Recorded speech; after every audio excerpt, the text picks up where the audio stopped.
할렐루야, 네. 오늘 저희는 디모데후서 1장을 함께 읽었습니다. 오늘 말씀을 통해서 또 깨닫는 은혜와 응답받는 축복이 넘쳐나게 되시기를 바랍니다. 디모데후서는 우리 사도 바울 목사님께서 순교하시기 직전에 기록하신 성경이기에 사도 바울의 마지막 성경으로 알려져 있습니다.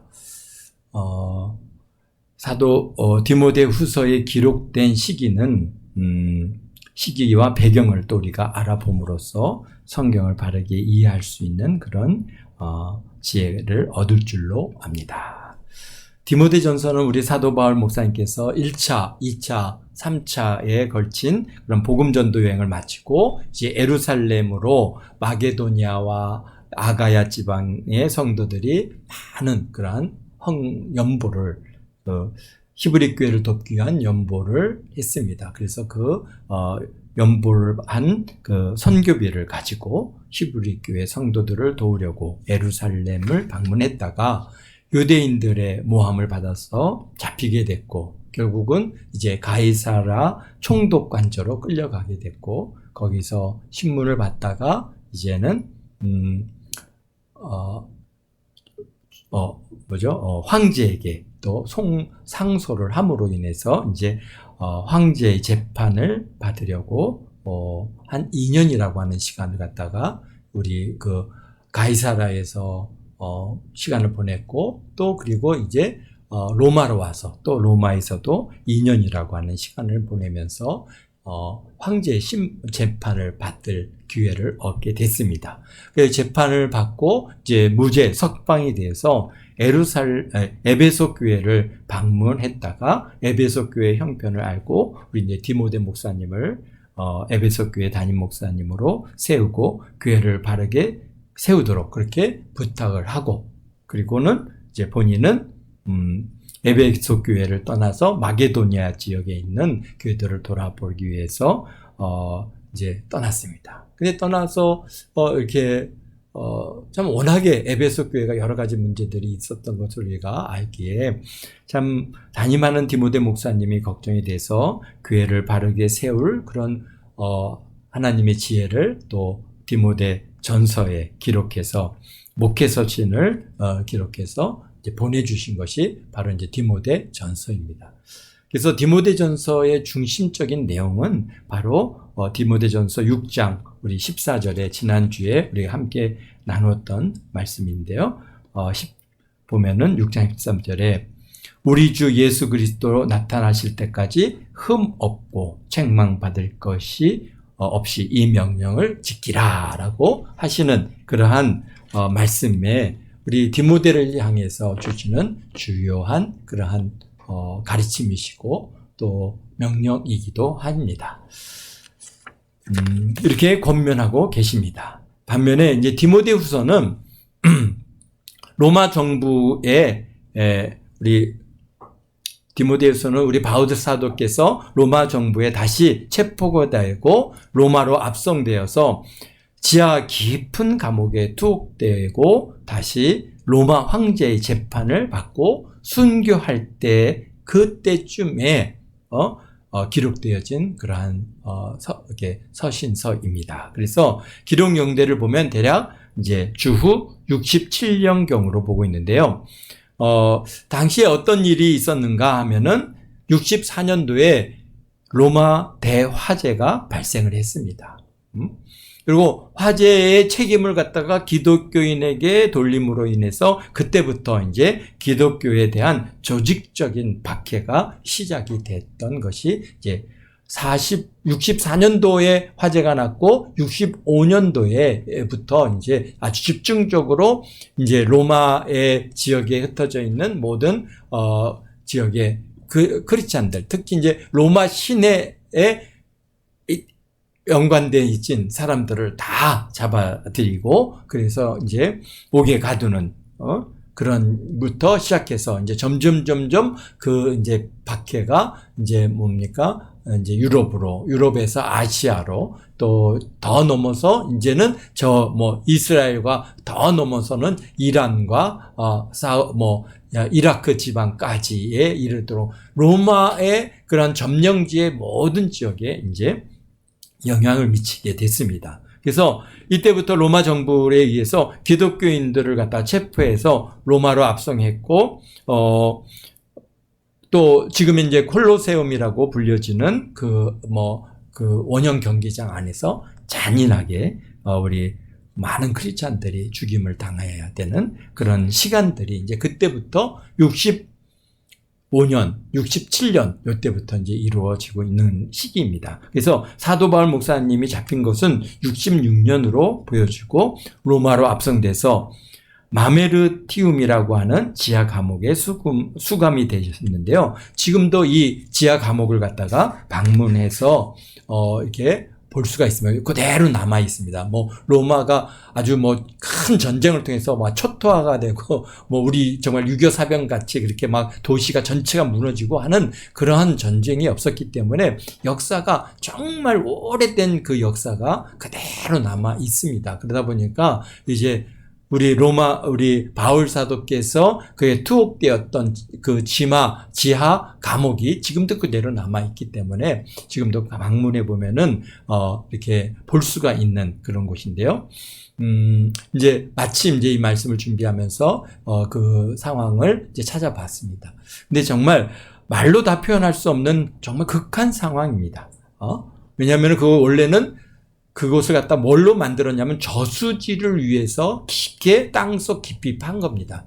그리고 언제든지 도시화가 되면은 항상 뭐가 필요합니까? 물이 필요하죠. 왜냐하면 사람들이 많이 살기 때문에. 그래서 그 저수지를 만들어서 거기에 물을 보관했다가 이제 사람들이 사용하게 되어 있는데, 그러니까 그것이 얼마나 깊은 그러한 감옥인지 우리가 알 수 있는 것이죠. 그래서 거기서 깊은 감옥인데 더구나 바람이 들어오겠습니까? 빛이 들어오겠습니까? 그러니 어떻습니까? 거기는 습하고 춥고 정말 빛도 없고 그런 곳에 그게 이제 감옥에 투옥되어 있었던 것입니다. 그러다 보니 먹을 것이 제대로 있겠습니까? 마실 것이 충분히 있었겠습니까? 그런 곳에 이제 투옥돼서 66년도에 투옥되었다가 67년도에 이제 순교하시기까지 만 1년이 넘는 시간을 갖다가 거기에 이제 투옥되어 있었는데요. 그러니까 참 처참하죠. 지금 그런 상황에서 그런 감옥에 그 깊은 지하 감옥에 갇혀 있으면서 고통당하는 가운데 쓰신 편지가 바로 이 디모데 후서라고 하는 것을 우리가 알고 이 디모데 후서를 읽어 가신다면은 여러분들이 훨씬 더 우리 바울 사도님께서 왜 이런 말씀을 하셨을까라고 하는 것들을 좀 더 잘 이해할 수 있으리라고 보아집니다. 그래서 67년에 순교하신 것으로 교부들의 증언에 의해서 이제 기록되어 있는데요. 로마 남쪽에 있는 오스티아 가도라고 하는 데에서 참수형을 받으셨고 순교하셨습니다. 그러니까 대부분의 우리 목사님 또 우리 대부분의 크리스찬들이 대부분은 이제 사형 선고 형태가 십자가형을 받는다든지 교수형을 받는다든지 그러니까 이런 형인데 우리 여기서는 참수형을 받으셨어요. 그러니까 참수형은 목을 베는 거죠. 교수형은 목을 매다는 것이고 십자가형은 이제 십자가에 못 박아서 걸어 놓는 것이고, 그리고 베드로 사도도 그때 같이 잡혀서 결국은 십자가형으로 돌아가셨는데 그분은 이제 그냥 십자가형이 아니라 거꾸로 매다는 이게 십자가에 못 박아가지고 예수님께서는 이렇게 매달렸다면은 베드로는 완전히 머리가 땅으로 향하는 그런 형태로 그렇게 거꾸로 십자가형을 받아서 결국은 그분도 이렇게 순교하시는 그런 시기가 바로 이 67년도입니다. 그러니까 아주 그냥 큰 변혁기이고 엄청나게 어려운 그런 상황이라는 것을 우리가 이제 알고 이 디모데후서를 읽어간다면은 우리 바울 사도의 심정을 훨씬 더 깊이 있게 우리가 동감할 수 있고, 참 그분의 한마디 한마디가 지금 여기 디모데후서의 한마디 한 단어가 우리 사도 바울 우리 님의 유언과 같은 의미를 담고 있다라고 하는 사실을 우리가 여기서 생각하면서 읽어보신다면은 훨씬 더 그 의미와 뜻을 깨달아 알 수 있을 줄로 믿습니다. 당시 종교적인 환경은 어땠습니까? 유대교 지도자들이 기독교를 갖다가 이단으로 취급해서 디아스포라, 그러니까 흩어져 있는 유대인들이죠. 전 아시아와 심지어 유럽의 많은 지역에까지도 유대인들이 흩어져서 그곳에 회당을 세우고 유대인들이 이제 살았는데요. 그 디아스포라 유대인들 가운데 이제 복음 전파를 갖다가 방해하는 세력이 정말 활발하게 활동했습니다. 우리 바울 사도가 복음을 전할 때 언제든지 먼저 디아스포라 회당에 들어가서 유대인들의 회당에 들어가서 먼저 복음을 전해서, 물론 그들 중에는 정말 교회의 그 기초가 되는 그런 중요한 인물들도 있지만은, 그런 반면에 우리가 데살로니카의 우리 유대인들은 얼마나 바울 사도를 끝까지 쫓아다니면서 방해를 하고 하는 것을 우리가 보았습니까? 그렇게 정말 복음을 방해하는 세력들이 굉장히 많이 활동하는 그런 시단이었고요. 그 다음에 또 초대교회가 특징이 뭡니까? 우리가 이제 우리 디모데 전서에서도 보았듯이 이단과 거짓 교사들이 교회 안에서 발생해서 정말 교인들이 많이 미혹을 했습니다. 왜냐면은 아직 뭡니까? 이렇게 신학 체계가, 그러니까 조직 신학이라고 얘기하는 거죠. 신학 체계가 완전히 완성되어 있지 않던 시기이고, 그러다 보니까 이게 그냥 이단 사설들이 굉장히 많이 발생했던 그런 시기가 바로 초대교회입니다. 그래서 어떤 면에서는 가장 많은 이단이 발생했던 시기가 초대교회인 것이죠. 그래서 특히 영지주의, 곧 예수님의 육신으로 오신 것을 갖다가 부인하는 자들부터 시작해서 부활을 부인하고, 율법주의로 교인들을 갖다가 미혹해가지고 율법을 행해야 되고 할례를 받아야 되고 그 다음에 안식일을 지켜야 되고 그래야만 너희들이 구원을 받는다, 이런 식으로 이제 사람들을 갖다가 미혹하는 그런 초대교회는 참 성도님들은 참 그분들은 어떻게 신앙생활을 갖다가 참 이 복음이 지금까지 이렇게 유지됐다는 건 이건 기적인 것이죠. 정말 그분들은 엄청난 도전을 받았습니다. 내적으로는 이단과 거짓 교사들이 있었죠. 외적으로는 뭡니까? 유대인들의 핍박과 로마 정부의 박해가 있었죠.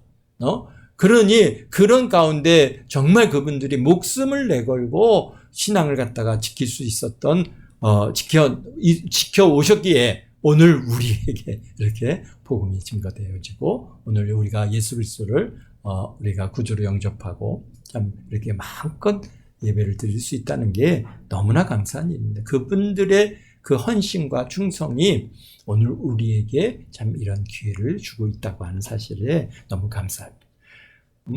그리고 벌써 또 67년경에 우리가 바울 사도도 그렇죠, 베드로 사도도 그렇죠, 많은 이미 초대 사도들이 대부분 순교하시고 2세대 지도자들이 교회를 이끌어가기 시작하는 큰 전환점에 있습니다. 우리 안양지방에도 지금 이렇게 여러 가지 이렇게 문제가 발생하는 것은 우리 안양지방의 초대에 참 지방회를 세우고 이 지방회를 이끌어왔던 그 모든 그런 목사님들이 이제 다 은퇴를 하셨습니다. 최종적으로 다들 은퇴를 하시고 다 2세대로 지금 넘어가다 보니까 서로 주장이 이제는 강해지는 겁니다. 네가 오냐, 내가 오르냐, 막 이러면서 전에 같으면은 우리 이제 그런 원로 되시는 또는 선배 되시는 목사님들이 우리 이렇게 합시다 그러면은 다 모두 아멘 하고 따랐는데, 지금 초대교회 사도 우리 베드로 사도라든지 우리 사도 바울 같은 이런 사도님들이 계실 때는 그래도 이단들과 거짓 교사들이 있어도 그거 아니다, 이거 아니다 이렇게 하시면은 딱 어느 정도 정리가 되는데, 이제는 2세대로 넘어가고 있는 거예요. 누가 이제 2세대의 중심입니까? 바로 이제 디모데 같은 이런 목사님들이 2세대이고요. 이제 그분들을 갖다 교부라고도 하고, 석사도이시고, 또 교부로 넘어가고, 그 다음에 더 자꾸 이제 이렇게 더 넘어가게 되는데요. 어쨌든가, 이분들의 그런, 이렇게 2세대 지도자들이 교회를 이끌어가는 그런 시기는 참 큰 전환점이었습니다. 그래서 디모데 후서 1장 7절에 우리 디모데 목사님 또 어떤 성분이 있어요? 하나님이 우리에게 주신 것은 두려워하는 마음이 아니요 오직 능력과 사랑과 절제하는 마음이라 라고 말씀하실 정도로 우리 디모데 목사님은 성품이 온유하시죠. 또 한편으로는 소심한 디모데 목사님 같이 젊은 목회자가 이 엄청난 위기를 물려받아가지고 교회를 이끌어야 하는 그런 교회적으로 큰 위기 시대를 바로 우리 디모데 후서를 기록하는 배경이 되었다고 하는 것을 이해하면서 이 말씀을 읽어가면 좋겠습니다. 그렇습니다. 1절입니다. 하나님의 뜻으로 말미암아 그리스도 예수 안에 있는 생명의 약속대로 그리스도 예수의 사도된 바울은 이렇게 말씀하고 계십니다. 이 서신서는 단순히 디모데만 읽는 서신서가 아니라 앞으로 이제 또 많은 크리스찬들이 읽을 서신서임을 아셨기에 단순히 사랑하는 아들 디모데야 2절에 나오는 것처럼 사랑하는 아들 디모데야 이렇게 하지 아니하시고 주께서 감동되신 자신의 사도성 곧 이 편지가 개인의 생각이 아니고 주께서 감동되어진 서신서임을 분명히 그 근거를 제시하고 계십니다. 전서에서는 예수님의 명령에 따라 사도되었다라고 말씀하시는 반면에 후서에서는 하나님의 뜻과 예수 안에 있는 생명의 약속대로 그리스도 예수의 사도된 바울이라고 그렇게 말씀하고 계십니다. 참 뭔가 느낌이 다르죠?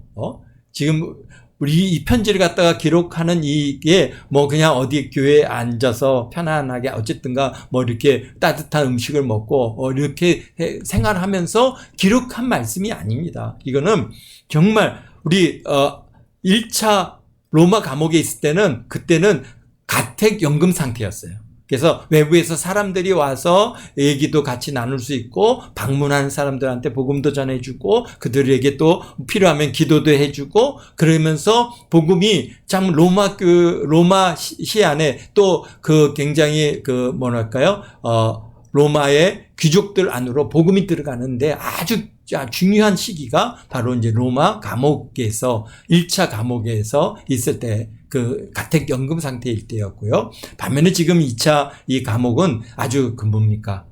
지하 감옥에 음침하고 춥고 굉장히 그 어둡고 습하고 한 이런 극한 상황에 있으면서 기록하고 있는 이런 서신서라고 하는 것입니다. 또 뭘 알고 계셨어요? 이제 곧 본인이 순교할 것을 알고 계신. 그래서 이제 나의 갈 길 다 갔다라고 얘기를 하실 정도로 이제 그렇게 참 우리 사도 바울의 심정은 정말 한 글자 한 글자가 그분이 그냥 의뢰인 쓰는 단어가 아니라 굉장히 거기에는 깊은 뜻을 갖고 있다라고 하는 것이죠. 그래서 여기서 특징적으로 보여지는 것은 죽음이 가까이 왔음을 깨달은 사도 바울께서는 마지막까지 붙들었던 것은 오직 생명의 약속이라고 하는 말씀을 여기에 두셨어요. 생명의 약속임을 보여주고 계십니다. 생명의 약속은 뭐 요한일서 2장 25절에 보면은 영원한 생명, 바로 그것을 하나님께서 약속으로 우리에게 주신 것인데요. 그래서 영원한 생명, 영생이죠. 그래서 생명의 약속대로 그리스도 예수의 사도된 바울.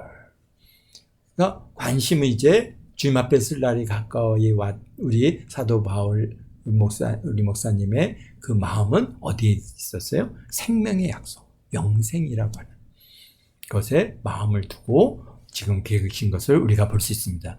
우리도 나이가 들어가고 내가 세상에 떠날 날이 가까이 올수록 우리가 붙들 것은 예수님께서 주신 약속, 특히 생명의 약속, 영원한 생명에 대한 간절함이 더욱 강해지는 줄로 믿습니다.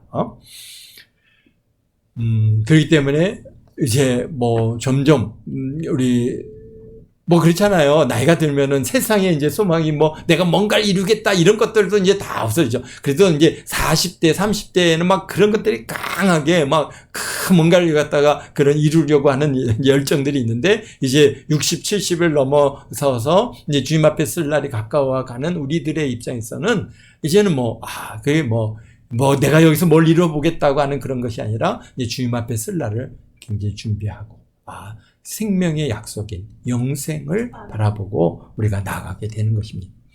그러면서 2절에 말씀하십니다. 사랑하는 아들 디모데에게 편지하노니 하나님 아버지와 그리스도 예수 우리 주로부터 은혜와 긍휼과 평강이 내게 있을지어다. 그렇습니다. 사랑하는 아들 디모데에게 편지한다. 이게 수신자가 누구임을 갖다 분명히 말씀하고 계신데, 그러면서도 무슨 말씀을 하시냐면 하나님 아버지와 그리스도 예수 우리 주께로부터 은혜와 긍휼과 평강이 내게 있을지어다. 참, 그동안 우리 사도 바울 목사님의 서신이 인사말에 늘상 나오는 인사이기에 그냥 그런가 보다 하고 넘어왔는데요. 오늘 디모데후서는 에서 받는 이 인사의 이 느낌이 정말 다릅니다. 왜냐하면은 지금 사도 바울 목사님께서 얼마나 극한 환경에 있는 것을 우리가 알기 때문입니다. 죽음도 가까워에 왔고 지하 감옥의 환경은 이루 말로 표현할 수 없을 정도로 열악한 가운데 오히려 디모데에게 뭐라고 말씀하고 계세요? 은혜와 긍휼과 평강을 지원하고 계시니 정말 말로 다 표현할 수가 없는 감동이 밀려옵니다. 그 극한의 어려운 가운데서도 디모데야, 내가 내 사랑하는 아들아 디모데야, 내게 주께로부터 은혜와 긍휼과 평강이 내게 있기를 바란다. 이것은 부모의 마음이고 이것이 곧 예수님의 마음인 줄로 믿습니다. 예수님께서는 지금도 저와 여러분들이 은혜와 평강과 긍휼이 넘쳐나기를 바라는 줄로 믿습니다. 그런 은혜를 마음껏 바라 누리시기를 바랍니다. 아멘. 그렇습니다. 3절입니다. 내가 밤낮 간구하는 가운데 쉬지 않고 너를 생각하여 정결한 양심으로 조상적부터 섬겨오는 하나님께 감사하고. 참 지금 사도 우리 바울님께서 정말 극한 환경 속에 계시면서도 디모데를 위해서 밤낮으로 간구하고 계시다는 것이죠. 그 어두침침하고 그 습하고 춥고 먹을 것도 마실 것도 충분치 않은 그 환경 속에서 오히려 일반인들은 한탄하고 인생을 저주하고 낙심하고 막 그러할 그런 환경임에도 불구하고 우리 사도 바울, 우리 믿음의 사람 사도 바울, 우리 목사님은 거기서 자기를 위해서 기도하는 게 아니라 이제 앞으로 남아서 에베소 교회를 또 정말 하나님의 교회를 좀 또 이끌어갈 우리 디모데 목사님을 위해서 내가 밤낮으로 간구하고 계시다. 그러면서 간구하는 가운데 쉬지 않고 너를 생각하며 하여 정결한 양심으로 조상적부터 섬겨오는 하나님께 감사한다. 그래서 우리 4절에 또 내 눈물을 생각하여 너 보기를 원함은 내 기쁨이 가득하게 하려 함이니. 그렇습니다. 그러니까 감사는 뭡니까? 정결한 양심으로 조상적부터 섬겨오는 하나님께 감사하고, 또 기쁨은 내 눈물을 갖다가 생각하여 디모데와 바울이 헤어질 때 흘린 눈물이 아마 늘 생각나고 마음에 걸렸음을 우리가 알 수 있습니다. 우리 디모데가 이제 우리 아버지이기도 하고 또 스승이기도 한 우리 사도 바울 목사님과 이제 서로 헤어졌을 때 디모데에게 이제 에베소 교회를 맡기고 이제 떠나올 때 언제 만날지 우리가 알 수 없는 것이죠. 당시에는 더욱 그렇고. 그런데 그때 우리 디모데가 아마도 눈물을 흘린 것 같아요. 그래서 참 내 눈물을 생각하여 넣어보기를 원함은 내 기쁨이 가득하게 하려 합니다. 지금은 극한 환경 속에 제자여 아들이 흘린 눈물을 생각나서 넣어보기를 원한다라고 말씀하고 계십니다. 디모데야, 너를 보면 내 기쁨이 가득하겠구나. 아마도 이 기쁨은 아들 디모데를 보는 기쁨뿐 아니라 자신의 복음 사역을 마치고 주님 곁으로 가지만, 자신은 복음 사역을 마치고 주님 곁으로 가지만 그 복음 전파의 사역을 잘 감당하고 있을 디모데에 대한 영적인 기쁨도 같이 포함하는 줄로 믿습니다. 그러니까 육적인 그런 기쁨뿐만이 아니라 영적인 기쁨이 있는 것이죠. 이제 정말 디모데 목사님이 에베소 교회를 또 교회들을 갖다 잘 이렇게 세워가는 것을 볼 때 우리 이제 우리 사도 바울 목사님께서는 거의 이제 지금 죽음 앞에 있지 않습니까? 이제는 본인이 뭘 하고 싶어도 할 수 없는 그런 시점이기에 이제는 그 일을 감당할 우리 디모데를 볼 때 너무나 기뻐. 그래서 내 마음이 기쁨이 가득하게 하려 합니다. 디모데 보는 그 만남이 얼마나 간절한지를 여기서 지금 이렇게 보여주고 있습니다. 또 5절에 말씀하십니다. 디모데에게 내 속에 거짓 없는 믿음이 있음을 생각함이라. 이는 내 속에 거짓 없는 믿음이 있음을 생각함이라. 이 믿음은 먼저 내 외조모 로이스와 내 어머니 유니게 속에 있었더니 내 속에도 있는 줄을 확신하노라. 그냥 유대인들이 가지는 가장 큰 오류 중에 하나는 율법을 행하면은 자신이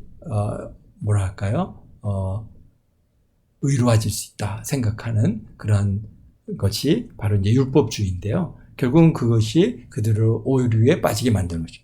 그러니까 속과 겉이 같아야 되는데 이 속과 겉이 다른 외식적인 신앙생활을 하게 되어 있습니다. 율법주의로 가면은 우리가 은혜로 하나님을 사랑하는 마음으로 여호와 하나님을 갖다가 사랑하는 마음으로 우리가 신앙생활을 하게 되면은 정말 속과 겉이 동일한 그런 진실함을 가지고 하나님을 갖다 섬겨가게 되는데, 근데 율법주의로 나가면 이게 정말 거짓된 겉은 그냥 꾸며지지만 안은 이미 다 그냥 너덜너덜하게 다 썩어 있는 것이죠. 그래서 이렇게 참 유대인들은 그렇게 하면은 자신들이 의로울 것 같지만은 그렇지 않다. 그래서 예수님께서 그것을 아주 강하게 책망하시는 이유도 거기입니다. 그렇습니다. 우리도 속과 겉이 모두 거짓 없는 믿음이 있기를 갖다가 말하고 계신 적이 있습니다. 디모데와 함께하면서 내 속에 거짓 없는 믿음을 보았다는 것이죠. 저와 여러분 살아가면서 우리가 가족이나 또는 직장 동료나 친구들을 대하다 보면은 자연스럽게 거짓을 말하는 또 진실을 거짓을 말하는지 또 진실을 말하는지 알게 되지 않습니까? 그러나 우리는 적당히 속아주면서 관계를 유지하게 되는 것이죠. 이 세상 사람들한테 그건 잘못됐다, 거짓이다 막 지적하면 결국은 친구 사이에도 갈라지게 되고 멀어지게 되고 이 인간관계를 갖다 유지해 나가기가 굉장히 어렵습니다. 그러니까 우리가 그냥 속아주는 거죠. 속아주고 손해 봐주지 않으면은 사실은 우리가 이제 이 땅 안에서 살아가기가 어렵다. 왜? 여러분들은 다 영적인 사람들이잖아요. 하나님의 그리스도의 영을 받고 성령을 받은 하나님의 거룩한 성전된 그런 거룩한 사람들이기 때문에 여러분들이 세상 사람들하고는 게 차이가 있습니다. 어쩔 수 없어요. 그러다 보니까 여러분들의 눈에는 거짓된 것들이 보일 수밖에 없죠. 그런데 우리는 어떻게 돼요? 그래. 그거 갖다가 그냥 그래 맞아 내 말이 맞다 그러고는 그냥 속아주면서 관계를 유지하면서 살아갑니다. 그러나 디모데 목사님께는 그런 면이 없었다는 거예요. 자, 그러니까 우리 바울 사도님께서 디모데를 갖다가 그렇게 내 사랑하는 아들이고, 그렇게, 나의 진실한 아들이고, 나의 거짓 없는 믿음을 가진 아들이고, 이런 거짓 없는 믿음을 갖다가 가졌다고 하는 이 사실을 인정할 거지. 그러니까 디모데를 그렇게 사랑하시는 그 배경은, 물론 그분이 막 디모데 목사님이 강력한 카리스마가 있고 정말 엄청난 그런 이렇게 능력을 갖다가 발휘하고 죽은 자를 살리고 병든 자를 치료하고 그런 역사들은 성경에서 기록, 우리 사도 바울님은 그런 역사들이 있었지 않습니까? 그런데 디모데가 누구를 갖다가 이제 죽은 자를 살렸다, 누구를 갖다가 앉은 배를 일으켰다, 이런 기록들이 없어요. 그런 카리스마가 비록 그에게는 없다 할지라도 뭐가 있었다는 것을 우리 사도 바울은 아신 거예요. 그에게 거짓이 없다는 거예요. 야, 근데 대단한 겁니다. 내 속에 거짓이 없는 믿음. 그런데 이 믿음이 그냥 얻어지는 것이 아니라는 거예요. 그게 어디서부터 오는 거예요? 다 여기 보니까 이 믿음은 먼저 내 외조모로 로이스와 내 어머니 유니게 속에 있더니 내 속에도 있는 줄을 확신하노라. 아멘. 이 믿음이요. 그러니까 어머니의 외할머니한테 있던 믿음이 어머니에게로 왔고, 어머니에게 있던 믿음이 지금 디모데에게 또 있게 되었다라고 말씀하십니다. 그러니까 우리가 살아가면서 알아가는 것 중에 하나가 오늘 내가 나된 것이 내가 잘나서 된 것이 아니라 사실 다 부모님의 은혜라고 하는 것이죠. 믿음은 우리가 예수 그리스도를 믿음으로 죄사함을 받고 거듭난 구원받은 하나님의 자녀로 살아갑니다. 거듭나는 과정 속에서 우리 사울이 바울이 될 수 있고 엄청난 변화를 경험할 수 있지만 일반적인 대부분 사람들은 그런 극적인 그러한 예수님을 만남의 시간, 또 변화되는 시간이 없는 경우가 대부분이 있지 않습니까? 우리가 예수님을 영접하고 성령이 우리 우리 안에 오셔서 우리를 갖다 성전 삼고 계시고 이제 우리 영을 새롭게 태어남으로 변화를 받아 하나님의 자녀임을 알고 오직 예수로 살아가지만 사실은 인격이 완전히 변화받지 못해서 옛사람의 모습들이 자꾸 나오는 것이죠. 그래서 그럴 때마다 주여 저를 불쌍히 여겨 주옵소서, 저를 변화시켜 주시옵소서, 우리가 기도하게 되는 것입니다. 그러나 디모데 목사님은 거짓 없는 믿음이 있었다라고 하십니다. 그런데 이런 믿음은 결국 부모에게, 특히 어머니의 신앙을 본받게 되었다는 것입니다. 그러기에 유대인들은요 어떻습니까? 어머니가 유대인이면은 자녀들은 자연스럽게 당연히 유대인이 됩니다. 그런데 아버지가 유대인이고 어머니는 이방인이면은 그 자녀들은 유대인으로서 인정을 받지 못합니다. 그래서 특별히 유대교에 이렇게 들어가는 그런 개정하고 거기에 이제 들어가는 과정을 갖다가 밟고 그런 것을 통해서 이제 유대 사회로 들어갈 수 있을지는 모르겠지만은 그러나 그냥 나는 유대인이야라고 얘기하는 것은 뭡니까? 어머니가 유대인일 때. 그게 왜? 믿음은, 영적인 것은, 믿음은, 신앙은 어머님으로부터 받는다는 것을 우리가 유대인들이 이미 아신 것이죠. 그래서 보니까 이 디모데도 아버지는 유대인이 아닙니다. 이방인입니다. 헬라 사람이에요. 그런 반면에 어머니가 유대인이죠. 그러다 보니까 그 믿음이 외할머니가 믿은 그 하나님이 우리 또 어머니에게 왔고 어머니에게서 누구에게? 디모데에게까지 이렇게 전파되었다라고 그렇게 확신한다라고 말씀하고 계십니다. 그렇습니다. 신실한 로이스와 유니게를 통해서 신실한 디모데가 태어났고 디모데 목사님은 예수 그리스도를 위한 준비된 그릇이요 교회를 지키는데 귀한 사역을 감당케 우리 하나님께서 미리 예비하시고 준비하신 줄로 믿습니다. 6절에 말씀하십니다. 그러므로 내가 나의 안수함으로 내 속에 있는 하나님의 은사를 다시 불일 듯하게 하기 위하여 너로 생각나게 하노니. 뭐 우리가 이제 우리 디모데 목사님이 이미 이제 목사 안수 받을 때 받은 그런 안수를 통해서 이제 우리 디모데 목사님이 갖고 있는 은사들 갖다가 이제 너 그때 받은 은사 그 예언을 갖다가 잊지 말고 잘 활용하라고 권면하신 내용들을 우리가 이미 보았습니다. 그래서 계속해서 반복해서 말씀하십니다. 나의 안수함으로 내 속에 있는 하나님의 은사를 다시 불일 듯하게 하기 위하여 너로 생각나게 하노니. 자꾸 그것을 생각나. 그때 너 일 있잖아. 너 그때 하나님께서 이런 말씀 주셨잖아.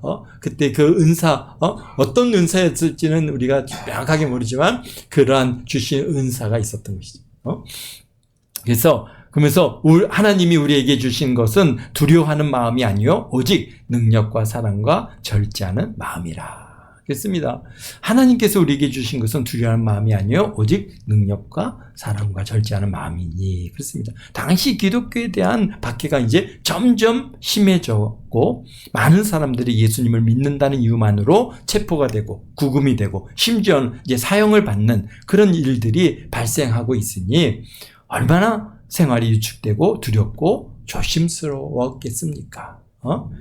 이미 디모데도 에베소 교회의 지도자로 알려졌기에 아마 어떤 면에서는 수배 대상이 되어 있을 수도 있는 것입니다. 그러니까 정말 생각만 해도 두렵죠. 야, 이제 잡히면은 이제 죽을 수 있다고 하는 그런 위기감을 갖는 것입니다. 이런 상황에서 본인은 감옥에 갇혀 언제 죽을지 모르는 극한 위기 가운데서도 하나님께서 우리에게 주신 것은 두려워한 마음이 아니다. 그렇게 말씀하십니다. 그러면서 오직 능력과 그 다음에 사랑과 절제, 그러므로 두려워하지 말라. 말씀의 구체적인 적용이 바로 복음을 위해서 어떻게 하라는가요? 고난을 받아라. 8절이죠. 그러므로 너는 내 마음을 그러므로 너는 내가 우리 주를 증언함과 또 주를 위하여 갇힌 자 된 나를 부끄러워하지 말고 오직 하나님의 능력을 따라 복음과 함께 고난을 받아라. 고난을 받는 겁니다. 그러면서 뭐라고 말씀하십니까? 나를 부끄러워하지 말라는 겁니다. 사도 바울 목사님을 갖다가 대부분 많은 사람들이 이제 우리 후반에 가서 보면 알겠지만은 바울 사도님을 다 떠나갔습니다. 다 떠나갔어요. 왜?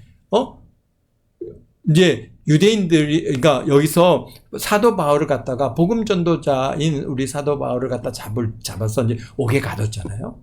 그런데 옥에 가둘 때 그냥 잡아서 옥에 가둡니까? 세상은 그렇게 하지 않습니다. 뭡니까? 아주 그냥 가장 이상한 죄목을 거기에 씌우는 겁니다.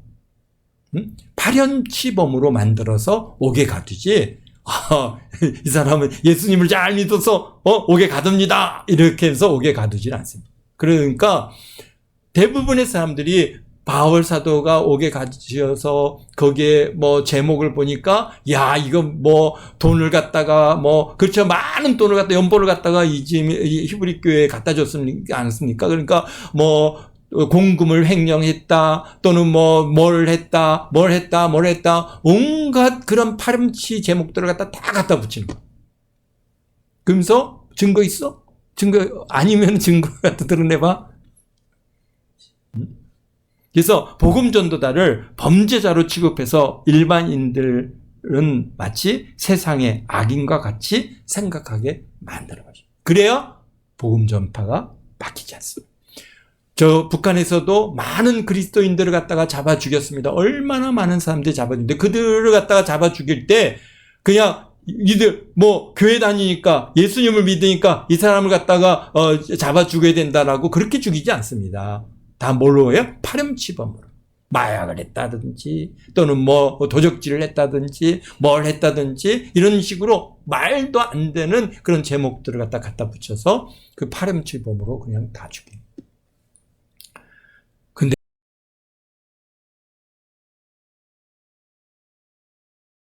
이런 문제로 인해서 우리 교회들이 참 어려움을 정말 사도 바울이 당하는 것처럼 이런 어려움을 겪을 때 여러분들이 어떻게 목사님들이 옥에 갇혔다 또 구속됐다 이런 얘기를 들을 때 정말 뭐 큰 죄가 있어서 그런 것이 아니라고 하는 것을 먼저 우리 사도 바울 목사님도 마찬가지고 우리 디모데 목사님도 그렇고 이런 분들이 정말 뭐 어떤 문제가 있어서 잡혀간 것이 아니라는 것을 우리가 알지 않습니까? 그렇기 때문에 우리가 이게 우리 크리스찬들은 정말 그것에 대해서 우리가 하나님 앞에 기도해야 되는구나.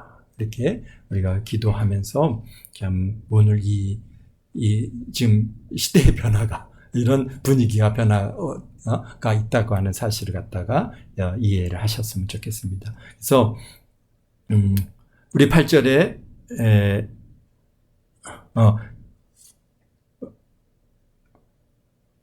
이런 일로 인해서 여러분이 교회에 다니는 것을 부끄러워하지 말라. 그러니까 마치 우리가 이제 교회를 갖다가 그렇게 만들어 가고 있는 거죠. 자꾸 우리 그동안 우리가 한 10여 년, 우리 80년대 이후부터 지금까지 교회는 최근에도 심지어는 그게요. 참 마음 아픈 게 목사님들도 그런 얘기를 극동방송이 돈이 많아서 무슨 거기를 갖다가 압수수색을 했다고 그런 얘기를 갖다가 할 때, 참 우리가 아직도 이런 정말 이렇게 세상을 보는 눈이 어둡습니다. 사실 뭡니까? 그러면서 자꾸 교회를 갖다가 부끄러운 돈만 아는 이게 교회는 마치 교인들은 그냥 서로 치고 싸우고 매일 그런 것만 또 부각해서 막 문제의식하지 않습니까? 또는 여러 가지 자기 독선에 빠져 있는 그런 단체로 교회를 갖다가 계속 이제 세상 미디어가 자꾸 그렇게 우리 교회를 갖다 핍박하는데요. 그럴 때 참 그러다 보니까 자연스럽게 우리 많은 젊은이들이 교회를 떠났습니다. 얼마나 많은 젊은이들이 떠났고 또 코로나 기간 동안에 또 얼마나 많은 교인들이 떠났는지 모릅니다. 그래서 참 이렇게 참으로 이게 암울한 우리 이 시대에 우리는 우리에게 있어서 오늘 사도 바울이 말씀하지 않습니까? 나를 인해서 나를 부끄러워하지 말라. 목에 갇혀 있는 사도 바울을 부끄러워하지 말라는 거예요. 말고 오직 하나님의 능력을 따라 복음과 함께 어떻게 하라고요? 고난을 받아라. 우리는 오늘 우리에게 아마도 우리 대한민국의 상황이 이런 상황으로 계속 간다면은 정말 우리가 참 신앙생활을 하기가 참으로 점점 더 어려워질 수 있습니다. 왜냐하면 주위에서 자꾸 이제 부정적인 눈으로 교회를 보게 될 것이고 그러다 보면 우리가 예수님의 예자도 얘기하기가 어려워지게 되고 마치 우리 신앙생활을 하는 것들이 부끄러움을 받는 그런 상황까지 갈 수 있다고 하는 사실을 우리가 아시고 그럴 때일수록 더 오직 주님, 오직 예수로 이 참 어려운 이 시기를 잘 승리하게 되시기를 주님의 이름으로 축원드립니다. 주님의 이름으로 축원드립니다. 기도하겠습니다. 거룩하신 아버지 하나님,